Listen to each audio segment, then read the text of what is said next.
Case बहुत ही famous case है शाहबानो का केस। मोहम्मद अहमद खान ये जिनके शाहबानो के हस्बैंड थे, और शाहबानो जिनकी एज आपकी 62 ईयर्स थी, और इनके 5 बच्चे भी थे, एमपी के हैं, 5 बच्चे की भी थे। तो इस कंडीशन में इनको इनके हस्बैंड ने जो है इनको तलाक दे दिया। तो जब तलाक दिया इनको, तो शाहबानो जी जो है कोर्ट में गई, और कोर्ट में इन्होंने कहा कि हमारे आर्टिकल जो समानता के अधिकार की बात करता है, आर्टिकल 14 उसका उल्लंघन है, साथ में हमारे आर्टिकल 21 का उल्लंघन है, जीवन जीने की स्वतंत्रता उसका भी उल्लंघन है।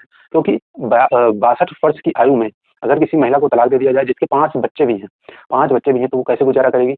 तो इस कंडीशन में ये कोर्ट गई, और कोर्ट ने जो इसमें जजमेंट बनाया, पहले तो आपका जो मध्य प्रदेश राज्य का जो था वो कोर्ट, उसने कहा था इनको भरण पोषण देने के लिए, बाद में सुप्रीम कोर्ट में मामला गया।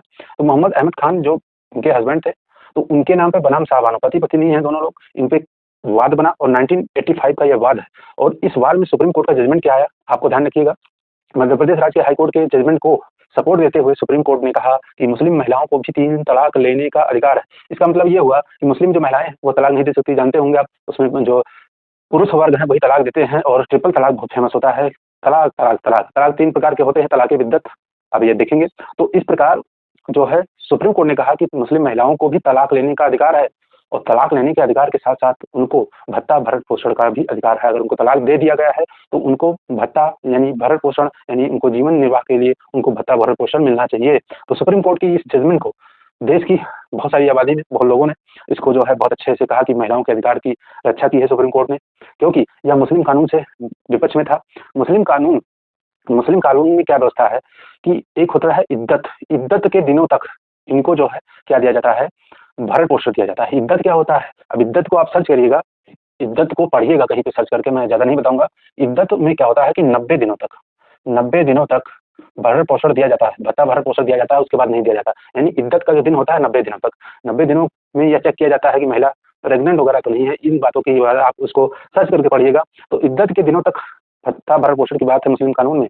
तो यह मुस्लिम कानून के विरोध में और महिलाओं के अधिकार से संबंधित यह जजमेंट आया था। तो देश की बहुत सारी आबादी में बहुत लोगों ने इसका समर्थन किया, लेकिन बहुत लोग रूढ़िवादी लोग जो मुस्लिम कानून के पक्ष के लोग थे, वो लोग इसको जो है विरोध बताते हुए जो है केस अगला जो है क्या होगा कि जब इसमें कुछ लोगों का विरोध भी हुआ, तो विरोध होने के बाद क्या किया भारत की संसद ने, ध्यान रखिएगा, भारत की संसद ने, जो देश में आजकल संविधान बचाने पे लगे हुए हैं, संविधान की रक्षा के लिए आजकल बहुत लोग जो है अम्बेडकर बाबा को वापस धरती पर लाना चाहते हैं, और संविधान को बचाना चाहते हैं, और नारा लेके चलते हैं, संविधान को अपने सर पे उठा के चलते हैं। उनकी दशा ये है कि महिलाओं के अधिकारों की जब बात हुई, देश में सुप्रीम कोर्ट के जजमेंट को पलट दिया गया भारतीय संसद द्वारा। और उस समय सरकार बनी थी राजीव गांधी की सरकार बनी, और उस समय भारत की संसद ने क्या मुस्लिम महिला तलाक से संरक्षण अधिनियम 1986 के द्वारा क्या किया कि सुप्रीम कोर्ट के इस जजमेंट को बदल दिया, पलट दिया, और इस जजमेंट को पलट के वही क्या कि इद्दत के दिनों तक ही भरण पोषण मिलेगा, उसके बाद नहीं मिलेगा। तो यह बात आपको ध्यान रखनी है, मोस्ट इंपॉर्टेंट है। और भारतीय संसद ने सुप्रीम कोर्ट के जजमेंट को पलटा था, और बहुत इसका भी विरोध हुआ बाद में, लेकिन खैर वो सब हमारे एग्जाम के महत्वपूर्ण नहीं है। जो बातें महत्वपूर्ण है वह आपको ध्यान रखना है। मुस्लिम महिला तलाक से संरक्षण अधिनियम 1986 का आया, और इससे सुप्रीम कोर्ट के जजमेंट को यानी मोहम्मद अहमद खान बनाम शाहबानो केस के जजमेंट को संसद ने पलट दिया। तो यह बात आपको ध्यान रखनी है। उसमें सरकार किसकी थी, राजीव गांधी की सरकार आई थी, राजीव गांधी पीएम थे। ये बात ये भी ध्यान रखिएगा, बहुत ही महत्वपूर्ण है। अब उसके बाद जब इस जजमेंट को पलटा गया और नया कानून भी आ गया, मुस्लिम महिला तलाक से संरक्षण, और एक था मुस्लिम महिला भत्ता भरण पोषण अधिनियम। तो इन दोनों कानूनों को यानी मुस्लिम महिला तलाक से संरक्षण अधिनियम को शाहबानो के वकील थे, इनका नाम है डेनियल लतीफी ने इस संसद के द्वारा बनाए गए कानून को चुनौती दी सुप्रीम कोर्ट में, और उसके बाद के घटनाक्रम को आपको ध्यान रखना है। सुप्रीम कोर्ट में चुनौती दी गई इस कानून को, लेकिन उस समय क्या बात थी कि चूंकि संसद के कानून संसदात्मक व्यवस्था है देश में, संसद के कानूनों को भी ऐसे नहीं है कि हर कानून को निरस्त कर देगा सुप्रीम कोर्ट।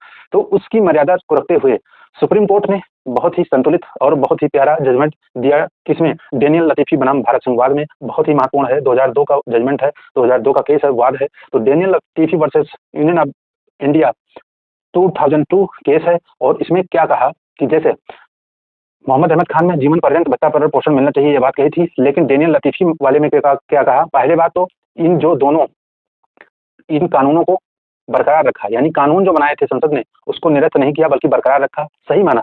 लेकिन जजमेंट में थोड़ा-सा परिवर्तन कर दिया, क्या परिवर्तन कर दिया कि यहाँ पे जो जीवन पर्यंत भत्ता पोषण की बात थी, वो जजमेंट में क्या कहा कि मुस्लिम महिलाओं को भरण पोषण भत्ता मिलना चाहिए और तब तक मिलना चाहिए जब तक उनका रीमैरिज नहीं हो जाता, यानी पुनर्विवाह नहीं होता था।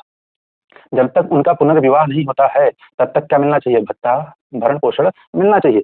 तो यह बात आपको ध्यान रखनी है। जेनियल लतीफ़ी बनाम भारत संघवाद में मुस्लिम महिला तलाक से संरक्षण अधिनियम 1986 को सुप्रीम कोर्ट ने बरकरार रखा, परंतु मुस्लिम महिलाओं को भरण-पोषण भत्ता मिलना चाहिए और यह बात कही और तब तक मिलना चाहिए जब तक उनका पुनर्विवाह यानी दोबारा विवाह नहीं हो जाता।